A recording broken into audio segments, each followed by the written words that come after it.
Olá e sejam todos muito bem-vindos ao podcast Amar-se com Saúde, episódio 10. Hoje eu vou falar sobre inteligência positiva. Eu estou trazendo aqui um livro para vocês, que é o livro Inteligência Positiva, do Shirzad Chamine. Esse livro eu li faz alguns anos e ele foi muito bom na época para mim, porque eu ainda estava numa rotina de trabalho assim, um pouco estressante, e eu consegui me identificar e identificar as pessoas ao meu redor de acordo com os padrões e as coisas que ele ensina no livro. Então, no livro, basicamente, ele vai explicar o que é a inteligência positiva, que é um outro tipo de inteligência, meio que recém-descoberto e estudado por esse autor, e explicar como que a gente aumenta o nosso nível de inteligência positiva. Esse é o meu primeiro episódio do podcast que é gravado em vídeo. Então vamos ver como é que isso vai sair, se vocês gostam dessa opção, o que vocês acham, não deixem de me dar o feedback.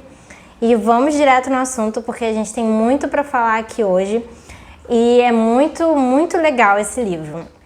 Então assim, a nossa mente ela pode ser uma grande aliada ou a nossa pior inimiga. Ela abriga vários perfis que o autor do livro vai chamar de sabotadores. Esses sabotadores são os que nos desvirtuam do bem-estar. Então, esses personagens, eles vivem sabotando os nossos pensamentos, as nossas sensações e deixando a gente naquela rotina cíclica, né, de negatividade. Mas a notícia positiva é que a gente tem o poder de facilmente identificar esses sabotadores, né, a partir desse estudo que ele fez, e aí a gente vai rotular esses sabotadores justamente para enfraquecê-los. Então, se eu percebo que daqui a pouco eu já vou explicar o que é cada sabotador, né, como que funciona cada um, aí vocês têm que pensar o que vocês... todos os sabotadores são presentes para todo mundo, mas a gente tem um perfil de sabotadores que é mais forte em cada pessoa, de acordo com a sua personalidade, com as coisas que você passou na sua vida. Então, às vezes, por algum trauma ou por ter uma pessoa muito próxima, como um pai ou uma mãe, que tenha um perfil de sabotador tal, você vai acabar tendo um perfil de sabotador consequente, né? Que é muito presente na sua vida. E aí, a gente não pode se deixar levar por eles. Então, a gente tem que saber controlar para estimular o nosso sábio. O que é o sábio? O sábio é a outra parte do cérebro que é responsável pela inteligência positiva. Então, quando a gente está alimentando a inteligência positiva, a gente está fortalecendo o sábio. E esse sábio, ele tem o poder na nossa mente sobre o nosso conhecimento, nosso discernimento das coisas, ele que vai estar ligado à empatia. Então, é muito importante que a gente sempre estimule ter o sábio mais forte que os sabotadores. E aí que chega o quociente positivo. Eu botei no título, faça o teste e descubra o seu quociente positivo. O quociente positivo, ele é justamente a relação da força dos sabotadores em relação à força do nosso sábio. E aí quanto maior o quociente positivo, significa que mais fortalecido é o nosso sábio. Então quanto maior, melhor. E aí mais forte é a nossa inteligência positiva. Funciona igual o QI, né? O QI é relacionado à inteligência cognitiva. Hoje em dia a gente já fala muito também de inteligência emocional e inteligência espiritual, inclusive, que eu também vou abordar em outros episódios. Hoje eu estou focando mais na inteligência positiva. E aí o que eu falo que é o princípio elementar da inteligência positiva? Toda a sua aflição, toda a sua angústia, todas as coisas desagradáveis que levam ao seu sofrimento, ela é gerada por você mesmo. Ah, mas como assim? Eu não controlo as coisas que acontecem comigo. Não sou eu que faço essas coisas ruins acontecerem na minha vida. Mais ou menos. Não estou falando exatamente que você causa coisas externas a você acontecerem. Só que o seu mal-estar e a sua aflição decorrente dessas coisas que acontecem na sua vida, elas são geradas pelos seus sabotadores. Então elas vêm de você mesmo, porque quem controla os seus sabotadores é você mesmo. Ou você controla eles, ou você vai deixar ser controlada por eles. Tá tudo na nossa mente, né? Tá tudo interno na gente. E justamente que a gente, assim como eu falei ontem, para quem não viu, eu fiz uma live ontem muito enriquecedora, falando também de inteligência espiritual com a mentora de vida Viviane. E a gente citou que é muito importante para a gente, seres humanos, termos um propósito de vida. E a inteligência positiva, ela também vai nos alinhar a descobrir esse propósito de vida que na verdade está dentro da gente. Só que a gente tem que descobrir, deixar ele aflorar, né? Identificar os nossos objetivos para a gente poder ter uma vida alinhada no bem-estar que vai nos levar ao sucesso, à felicidade e aos nossos objetivos, né? A felicidade, ela está dentro da gente. E aí a gente tem que justamente resolver melhor como enxergá-la, né? Não ficar buscando, vou ter felicidade quando isso acontecer, ou se isso acontecer. Não, você tem que ser feliz hoje, com o que você tem hoje, com as coisas que você possui, que você é, do jeito que você é. E aí tem métodos para isso, né? Não é só uma mudança de pensamento, não é forçado, não é necessariamente, é fácil, vou mudar aqui e pronto. Não, tem técnicas, e é por isso que eu tô aqui ensinando para vocês as técnicas e as coisas que você tem que saber. Então, assim, quem são os sabotadores, né? Vamos falar aqui, eu fiz uma tabelinha que vai estar disponível lá no blog do site e aqui eu vou dar um resumo para vocês. Nós temos 10 sabotadores principais. O crítico é o primeiro deles e o que ele faz? Ele encontra defeitos constantes em si mesmo e nos outros, no mundo, nas circunstâncias, em tudo ao nosso redor. O crítico, ele é muito presente em todo mundo, né? Porque a gente sempre está achando defeito na academia, defeito na gente mesmo, principalmente, porque a gente tem uma carga em cima da gente mesmo de cobrança muito grande. E nas pessoas, principalmente as pessoas próximas ao nosso redor, então pessoas do nosso trabalho, que a gente vive criticando os outros, assim, dentro da gente, às vezes não é que a gente internalize, mas a gente tem uma visão de, essa pessoa tem um defeito tal. E aí aquilo vai se acumulando na nossa mente. E o que isso gera? Isso gera ansiedade, estresse, raiva, vergonha, decepção e várias coisas desse nicho. O próximo é o insistente. O insistente, ele é aquele perfeccionista exagerado, que acha que tudo tem que ser perfeito e aquela busca de perfeição na sua vida, que também a gente tem muito, mas tem gente que tem esse mais pronunciado. E aí o problema disso é que vai drenar nossa energia. Nessa busca de perfeição, a gente acaba se desgastando e muitas vezes, por a gente não conseguir atingir a perfeição, sempre querer uma perfeição maior, né? Sempre querer uma perfeição além do que a gente já tem, a gente vai ter uma frustração constante. O próximo é o prestativo. O prestativo é aquela pessoa, é aquele perfil, né, no caso, que quer ajudar os outros constantemente em busca de afeição, né? Então tá sempre querendo ajudar, fazer coisa pelos outros, não sei o que, se doar pelos outros, né, sem esperar nada em troca, tirando a afeição e a aceitação. Eu sinceramente me identifico muito nesse, porque eu estou trabalhando isso na minha vida e eu vejo que isso é muito presente na minha personalidade. E aí a consequência é a gente encorajar os outros a se tornarem independentes da gente nesse processo. O próximo é o hiperrealizador, que é a pessoa que quer ter um desempenho alto constantemente para se validar. Então, na busca de validação própria, você fica sempre querendo ter um status lá no alto e aí a gente acaba perdendo contato, né? A consequência é a perda do contato das necessidades emocionais. O próximo é a vítima. A vítima, nossa, a gente sempre tem uma pessoa que a gente conhece que a gente pensa, gente, essa pessoa adora se fazer de vítima. Mas não é que isso seja da pessoa, é o sabotador mais presente na vida dessa pessoa. E é por isso que é importante a gente controlar os nossos sabotadores. Não deixar que isso se torne ser quem a gente é.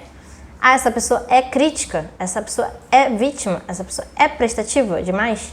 Não, ela tem um perfil que está muito proeminente. E a gente tem o quê? Diminuir esse perfil, que é um trabalho até terapêutico, né, que a gente faz. Enfim, eu vou ensinar algumas estratégias aqui. Mas voltando, a vítima é a pessoa que tem um foco extremo nas suas emoções, principalmente as emoções negativas. Então é uma pessoa que acaba se botando para baixo sempre, constantemente, em busca de ganhar atenção.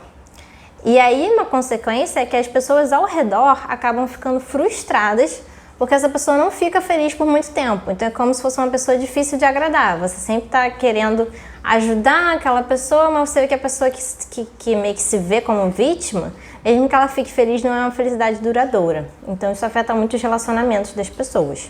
Fora que deixa a gente com uma imagem negativa, né? As pessoas veem que a gente se faz de vítima, não é legal. O próximo é o hiperracional. O hiperracional, ele tem um foco muito maior no processo racional. Então é aquela pessoa, geralmente quem fala de signo é uma pessoa que costuma ser a pessoa aquariana, que é a pessoa vista como fria e distante, porque ela vê tudo muito no racional e às vezes até nos relacionamentos ela está muito focada na parte racional e não pega tanto o emocional. Então não é que ela não tenha emoções, é que ela não demonstra, porque ela deixa muito proeminente esse lado hiperracional nela. O hipervigilante é aquela pessoa ansiosa, porque está sempre pensando no que pode dar errado e nos perigos ao redor, digamos, nos perigos do mundo, do dia a dia. Então ela está em constante alerta, em constante estresse, ansiedade, também não faz bem para a pessoa. O inquieto é a pessoa que quando tem umas emoções muito grandes na próxima atividade. Então, inquieto, ele é exatamente isso, ele é um inquieto. Ele está sempre querendo se manter ocupado, buscando alguma coisa que nunca vem. Porque ele não está atento ao que está acontecendo no momento. Ele está querendo algo que ainda não chegou. Então, essa inquietude também tira a nossa tranquilidade, nossa paz. O controlador é a pessoa que precisa estar no comando. Então, ele enxerga o mundo como as pessoas que são controladas e as pessoas que controlam, e ele quer ser a pessoa que controla. E lógico que isso afeta os relacionamentos, porque vai gerar ressentimento nas outras pessoas. E aí vem o esquivo, que é o último dos 10. O esquivo, ele concentra-se no positivo exageradamente, né? A inteligência é positiva, a psicologia é positiva, mas não significa que a gente tem que ser positivo ao extremo, gente. Nada ao extremo é bom. Uma pessoa que nesse caso seria um esquivo é a pessoa que ela acha que é super positiva e aí nisso ela vai fugir de conflitos, porque ela não consegue tolerar as coisas difíceis, as coisas que não estão nesse padrão de positividade que ela imaginou na cabeça dela. Então acaba que quando ela tem prazos, por exemplo, para cumprir, ela perde os prazos. Ela vai evitar tarefas difíceis no trabalho, isso pode causar problemas. E acaba sendo uma pessoa que tende a procrastinar, que também não é nada bom, né? Então, esses são os sabotadores. Se você gostou, quer saber mais sobre algum deles, também pode acessar o site do blog para ver essa tabelinha também. Ou ler o livro, esse livro vai estar na biblioteca recomendada, é muito bom, é de fácil leitura, não é muito grande. Eu recomendo. Mas tudo que você precisa saber sobre o livro eu vou falar aqui hoje, então também fica ouvindo até o final. Então, gente, a gente identificando quais são os nossos sabotadores mais presentes, a gente pode rotular os sentimentos e pensamentos quando aparecerem. Então, assim, se está começando a sentir que você não está conseguindo atingir um potencial, você está se sentindo muito vítima, você está se sentindo muito para baixo, e aí você está sentindo falta das pessoas terem uma atenção maior com você, isso já é uma tendência de sabotadores. E aí você percebe, opa, isso não sou eu, esse pensamento aqui não é meu, é um sabotador. É a vítima que está chegando aqui para falar comigo, é a vítima que está chegando para me perturbar. E esse negócio de você pensar em terceira pessoa, vários livros vão falar sobre isso, porque a gente às vezes pensa, nossa, se você pensar em terceira pessoa é uma coisa de louco, né? Parece uma pessoa que está falando consigo mesmo. Mas os nossos pensamentos nada mais são do que a gente falando com nós mesmos. E nós somos a nossa maior companhia. Então não é uma coisa de louco. Quando você programa o seu pensamento para uma coisa externa, digamos, se eu atribuo a responsabilidade desse papel de vítima a um sabotador chamado vítima e não a mim mesma, eu, Clara, pensando, eu estou me sentindo uma vítima, se eu penso, a vítima está querendo que eu me sinta uma vítima, isso vai me fazer sentir e perceber que eu tenho controle sobre isso, porque eu estou atribuindo isso a uma terceira pessoa, alguém de fora, né? Como se fosse um personagem mesmo.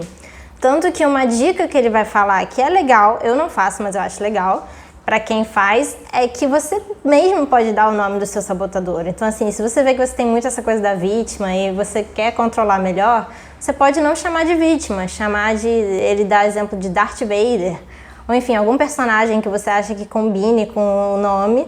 E aí, quando você pensar nisso, você vai sempre pensar no nome desse sabotagem. Ah, esse sargento aqui tá fazendo isso comigo, tá querendo mandar em mim, tá querendo me deixar mais controlador. E eu não sou esse sargento. É assim que a gente tem que pensar. E aí a gente controlar mais os nossos pensamentos. E atenção, uma coisa muito interessante que eu ressaltei também, é que ele lembra pra gente que a gente não consegue confrontar um inimigo que a gente não tem certeza que é um inimigo. Então, as pessoas vão muitas vezes defender os seus sabotadores, né? Porque elas acham que em situações eles podem proteger elas. Então, na verdade, eles estão fazendo um papel bom, entre aspas. Tanto que o sabotador, ele até pode levar você ao sucesso. No livro ele fala isso também. Não é que uma pessoa que possui esses sabotadores não vai chegar ao sucesso. O problema é o caminho que vai te levar até esse sucesso, né? Então, se você está num caminho de sabotadores, você vai chegar no sucesso através de medo, insegurança, ansiedade, estresse. Só coisas negativas que no panorama geral não te fazem bem, mesmo que leve a um sucesso no final da vida, assim, profissional, enfim. Agora, se você tem o sucesso a partir do sábio, que é o outro lado, do lado da inteligência positiva, você vai chegar ao sucesso através de empatia, maior discernimento, maior controle das suas emoções, maior equilíbrio emocional, que é muito melhor para você num panorama geral. Então a gente precisa entender que para confrontar os sabotadores, a gente tem que internalizar o conceito de que a gente não precisa deles e eles são nossos inimigos, sim. E aí, vou falar inclusive algumas coisas que eu marquei no livro e não botei no post para deixar exclusivo para quem está ouvindo aqui no podcast. Então, ele ensina pra gente aqui da comparação da perspectiva do sábio contra a perspectiva do crítico. O que acontece? O sábio, ele vai aceitar as coisas negativas, então ele não vai negar, não vai rejeitar, não vai ressentir. Aconteceu uma coisa ruim, a gente aceita e aceita todos os resultados e circunstâncias desta coisa ruim que me faz mal como dádiva ou oportunidade, justamente para não nos fazer mal. E isso pode parecer muito difícil, tipo, nossa, aconteceu uma coisa muito ruim, eu tenho que enxergar isso como algo bom. Como que eu faço isso, gente? Isso não existe, isso é balela. É difícil se você pensa assim, o crítico, ele tem uma perspectiva justamente que nos convence de que a gente sabe o que é bom e ruim a qualquer momento. Que a gente sabe, isso é bom, isso é ruim. Só que a gente não sabe, a verdade é que a gente não sabe. Então, quem somos nós para dizer o que isso é bom, o que é ruim? A gente consegue mudar, digamos, a perspectiva sobre as coisas e tornar uma coisa ruim boa, a partir da nossa perspectiva. Então, o que a gente tem que fazer? Ele ensina uma técnica que eu achei legal, chamada 3 presentes. Essa técnica é o seguinte: quando você tem uma situação ruim, você vai experimentar pensar em 3 formas que essa ocasião negativa poderia se transformar em oportunidade ou dádiva. E assim, pensar em transformar uma coisa numa coisa negativa numa coisa positiva não é necessariamente realmente criar alguma coisa nova, um pensamento novo.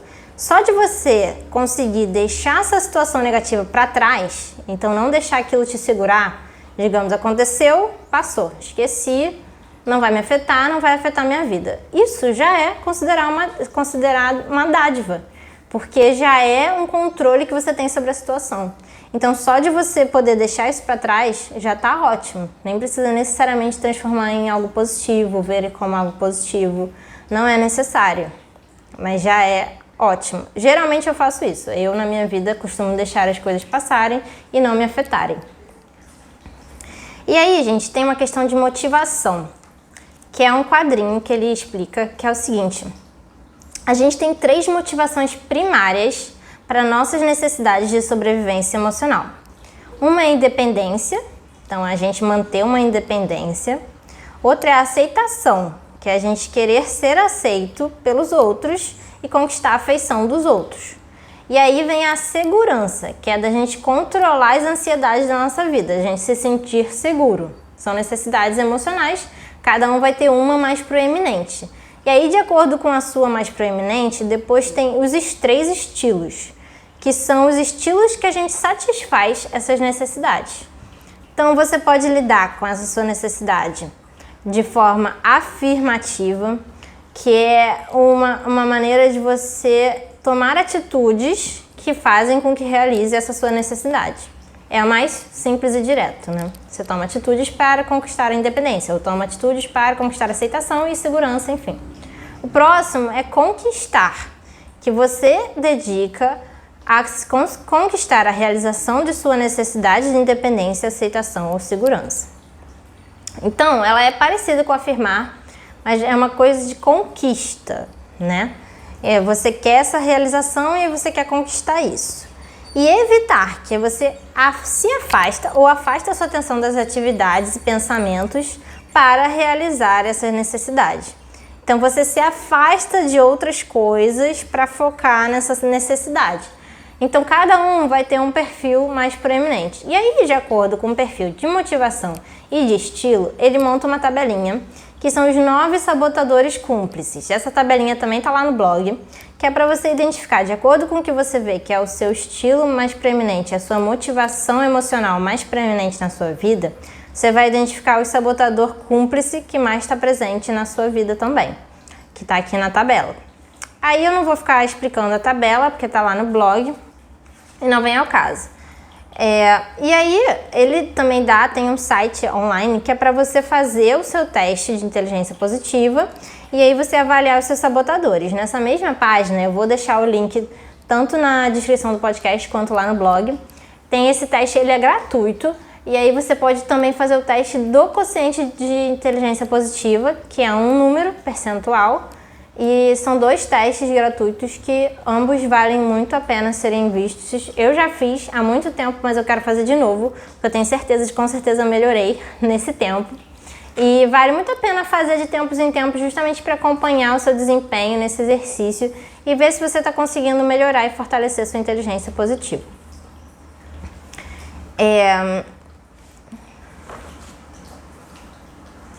Isso eu já falei. Então, essa questão do quociente positivo é o seguinte: a gente pode fazer exercícios, assim como eu falei no episódio do cérebro e a felicidade, a gente pode fazer exercícios diariamente para estimular os nossos músculos do cérebro, para nossa neuroplasticidade, exercitar esses músculos, estimular o nosso pensamento e programar o nosso pensamento para direcionar ele para o sábio. Ou seja, assim como você vai na academia, malha lá um pouquinho e aí depois o seu músculo fica mais forte, fica mais tonificado, mesmo quando você não está na academia malhando, né? É uma coisa perene. Então, a partir de um exercício, você tem essa consequência positiva no músculo. E o cérebro é a mesma coisa, a gente não precisa ficar o tempo todo exercitando o cérebro. São apenas 10 segundos de exercício mental que vão já mudar o seu músculo, tonificar o seu músculo, estimular um músculo específico, uma parte do cérebro específica, que aí você vai condicionar o seu pensamento a ser um pensamento mais alinhado com a inteligência positiva. E não é difícil, é realmente muito fácil, são só 10 segundos, gente. 10 segundos é o quê? Esse vídeo tem agora já 22 minutos, então pensa que são 10 segundos no seu dia a dia. E aí ele vai estimular você a fazer esses 10 segundos 10 vezes por dia, no seu dia, em momentos diferentes, de modo que no final do dia você tenha completado 100 segundos de exercício. Mas não são direto, nem adianta você fazer direto, porque vai sobrecarregar e vai fugir do objetivo. O objetivo é realmente você ter exercícios regulares, espaçados. E aí ele fala que o maior desafio é a gente lembrar, né, se policiar a fazer esses exercícios. Porque assim, você tá lá no dia a dia com todos os seus compromissos, você vai lembrar de exercitar seu cérebro? É difícil, né? Só que ele dá algumas dicas bem simples, que como os exercícios são só 10 segundos, e envolvem se concentrar nos seus 5 sentidos, você pode fazer justamente quando você está nas atividades de rotina. Então, assim, tá almoçando, tá jantando, tá no banheiro, seja tomando banho, ou lavando o rosto, escovando o dente. O que você estiver fazendo, assim, que você faz todos os dias, são os melhores momentos para você se policiar a fazer esse exercício. Porque aí, todo dia, quando você for fazer essas atividades de rotina, você vai lembrar de fazer esse exercício. Então, assim, um exemplo que eu gosto muito, que eu falei, eu não sei se eu falei no outro episódio, mas tem no outro livro, não nesse, é o de tomar banho. Quando você está tomando banho, você ficar 10 segundos concentrado na sensação da água no seu corpo. Então, você foca no que você está ouvindo, né, em cada sentido, no que você está ouvindo, o barulho da água, no que você está vendo, que aí vai de cada um, né, no que você está sentindo de cheiro no seu banheiro, no que você está sentindo na sua boca, de repente você abre a boca um pouco, deixa entrar um pouco de água, ou então só sente o lábio molhado mesmo, já está ótimo. E o que você sente na sua pele, da água passando pela sua pele. Então, você vai estar trabalhando todos os sentidos e você vai estar por 10 segundos estimulando o seu cérebro a estimular o seu quociente de inteligência positiva. E aí você vai fazer isso 10 vezes por dia durante quantos dias? 21 dias. Porque a gente já sabe que tem gente que diz que não, tem gente que diz que sim, mas é costumeiro pensar, depois de certas pesquisas que foram feitas, que 21 dias é o tempo para você adquirir um hábito. Então a ideia é que você vai se policiar a tentar fazer 100 segundos por dia, ou seja, 10 vezes por dia, por 21 dias.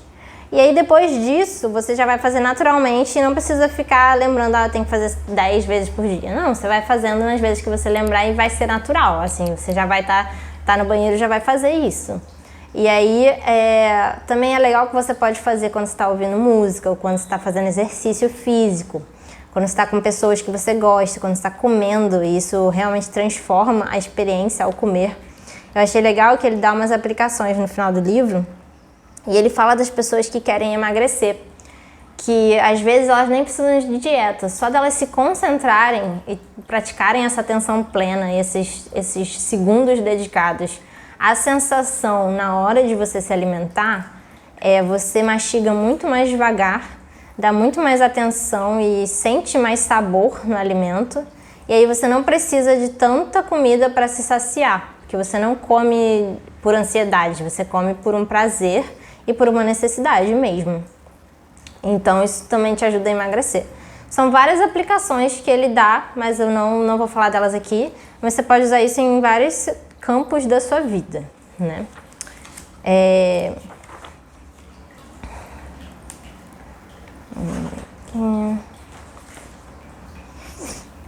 Ele também dá outras ferramentas, assim como a técnica que eu mencionei dos 3 presentes, que a gente pode lidar com o que ele chama de jogos de poder. O que são esses jogos de poder? Bom, o nosso sábio tem alguns poderes, um deles é ter empatia. Empatia é uma parte muito importante do sábio. Então, um jogo de poder para estimular a empatia, que ele diz que é visualizar a criança. Quando a gente observa crianças, a gente tem essa tendência a ver como elas são puras, né? Inocentes às vezes, e assim, você vê uma criança brincando, aquilo desperta uma coisa boa dentro da gente, né? Eu, pelo menos, gosto muito de criança e me sinto muito bem observando crianças. Não é todo mundo, mas com certeza a maioria das pessoas sente alguma coisa positiva observando uma criança. E aí não é necessariamente você ter que ir lá observar uma criança. A técnica se você está pensando numa coisa em relação a você mesmo e você precisa de mais empatia com você mesmo, você visualizar a si mesmo como criança. Uma estratégia é você pegar uma foto sua quando criança e ficar olhando essa foto, e aí ver que você tem essa mesma essência de quando você era criança. E aí quando você precisa ter empatia com os outros, você geralmente não tem acesso a fotos de outras pessoas, mas você consegue imaginar elas enquanto crianças, ou pensar em crianças relacionadas a elas, e aí ver que essas pessoas têm a mesma essência ainda dentro delas. Então, desencadear esses sentimentos de amor e empatia por essa pessoa. Esse é um dos jogos que ele fala. O outro que eu achei legal é da questão da exploração, que também faz parte do sábio, a exploração. E aí, quando a gente assume o papel de antropólogo fascinado, ele diz, que é da gente se tornar um observador atento e descobridor do que simplesmente é, sem tentar criticar, mudar ou controlar a situação. Então, se está passando por uma situação difícil, tenta ser um antropólogo fascinado, ou seja, vê as coisas como elas são. Se você está em conflito com alguém, por exemplo, você pode por pelo menos 3 minutos deixar os seus descontentamentos e exigências de lado e permitir-se fascinar por descobrir o porquê que a outra pessoa está sentindo como ela se sente. Então, você descobrir coisas mesmo, é uma questão de não deixar a sua crítica, os seus descontentamentos afetarem a situação. O outro poder do sábio é inovação, a inovação verdadeira, que é pensar qual é um modo completamente novo de fazer isso. E o poder de inovar ele é necessário quando o modo antigo de abordar uma situação ou os modos mais óbvios de lidar com ela não são suficientes, então você precisa de uma nova abordagem. Nesse jogo é o brainstorming, o famoso brainstorming que é muito usado em empresas, e aí ele vai usar o brainstorming na gente mesmo. Então, o brainstorming, quando a gente faz o brainstorming, a gente fica concentrado ali em nada por, digamos, 10 minutos, 5 minutos, e começa a deixar aquela chuva de ideias cair. Despeja um monte de ideias no papel, vai despejando ideias em relação a algum tema, alguma coisa que você queira debater. E aí ele fala para usar o jogo do poder do sim e. Então, quando você tem mais de alguma pessoa, seria uma pessoa e a outra respondendo. Mas quando é com você mesmo, você também consegue fazer. Que é assim, você vai falar uma ideia, a primeira ideia.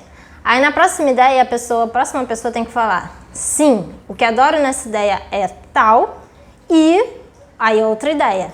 E aí você vai conectando as ideias a partir desse sim e em vez de você ter uma crítica relacionada com a ideia, você acaba valorizando e apreciando todas as ideias, digamos, dando relevância para todas elas. E isso vai estimular esse poder de inovação do sábio. Depois a gente também tem mais alguns, só que eu não achei tão relevante. E aí, por último, o jogo de poder de tomar o lugar dos seus sabotadores. Que eu acho importante porque é você se colocar no lugar do seu principal sabotador. Então, digamos, se o meu principal sabotador é a vítima, eu vou me colocar no lugar dessa vítima e vou prever como que ele vai te sabotar. O que você vai antecipar o seu inimigo nesse caso, né? Você vai pensar o que ele vai jogar de pensamento negativo, vitimista na sua cabeça, e aí você já vai se preparar, porque quando vierem esses pensamentos no seu dia a dia, digamos, se você se prepara antecipadamente, porque você já percebe que constantemente você tem um pensamento vitimista que aparece em situações tais.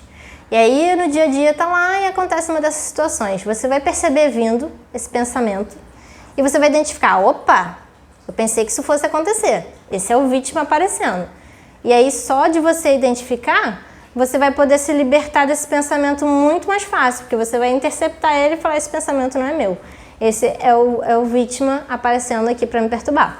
E aí pronto, você vai se libertar dele. E aí você pode pensar para refletir em que área de trabalho ou da sua vida você pode fazer uso de uma nova perspectiva criativa.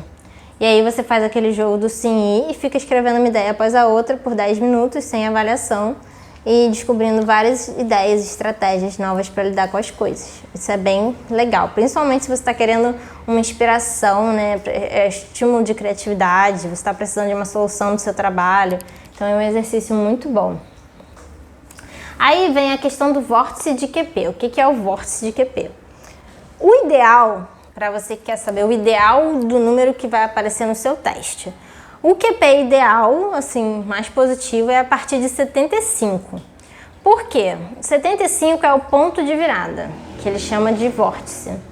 Abaixo de 75, que é uma proporção de 3 para 1, né? Você precisa de 3 positividades para uma negatividade.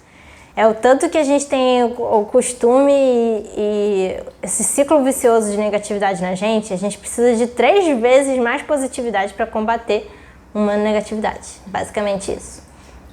E aí o que acontece? Abaixo de 75, você vai estar com o cérebro programado ali no reativo, né? Que eu falei do cérebro e a felicidade. E aí o cérebro vai estar constantemente focado em negatividade, em sabotadores, e nesses elementos de ansiedade, estresse, né? Tudo não dando certo na sua vida. Enfim, esse é abaixo de 75. Acima de 75, o seu sábio está fortalecido. Então você já tem discernimento e você tem equilíbrio emocional. Você consegue lidar com as questões como elas são e interpretar diferente as coisas negativas. Então essa é uma questão de potencial mesmo, né? A maior parte das pessoas, ela tem bem mais potencial do que utiliza. Porque a gente não tem, digamos assim, a gente não aproveita o nosso potencial. E aí esse QP também vai nos ajudar a ter maior potencial. Por isso que ele, inclusive, fala da aplicação disso em empresas, né? Como é importante, você pode, inclusive, medir o QP de toda uma equipe. Ao invés de medir por pessoa, também pode aplicar esse conceito para grandes equipes e ver se a equipe está num QP positivo ou não. E interessante é que assim, só 20% das pessoas pontuam acima de 75. Ou seja, apenas 20% dos indivíduos e das equipes alcançam seu verdadeiro potencial. É igual a regra de Pareto, né, também, que fala desses 20%. Enfim, foi basicamente isso. Tem ainda uma parte que ele fala da felicidade que eu queria falar, mas eu não estou achando. que a felicidade, ela é interna. E aí eu marquei para falar, mas eu perdi aqui no livro. Mas é basicamente que ele fala dos estudos que demonstram que a felicidade, ela tá, digamos, 20% só relacionada a coisas externas. E aí quando acontece alguma coisa grandiosa na nossa vida, por exemplo, ganhei na loteria, ou fui promovido, alguma notícia boa e que deixa a gente feliz, essa felicidade ela é uma felicidade muito passageira, ela não dura muito. Então, ela não é uma felicidade de referência. A nossa felicidade de referência é a felicidade constante. E aí, para você ser feliz, essa felicidade não se deve a elementos externos. Toda a felicidade, 80% dela está dentro de você. Então, não está atribuída a nada externo. Então, a gente tem que o quê? Encontrar a felicidade dentro da gente. E aí, vem os outros episódios que eu falo de gratidão e de todos os... Inclusive, tem o nosso e-book, né? 6 passos para a felicidade. Se você ainda não adquiriu o seu, é gratuito. Pode entrar em contato comigo ou ir lá no site que você consegue baixar também. E aí, ficando qualquer dúvida, tendo interesse, querendo falar mais sobre esse assunto, pode me procurar. Também não deixem de falar o que vocês acharam desse formato de vídeo. E eu vou ter uma surpresa no próximo episódio, que eu vou receber alguns convidados pela primeira vez aqui no podcast. Convidados surpresa para um assunto surpresa. E eu espero que vocês gostem. Até lá!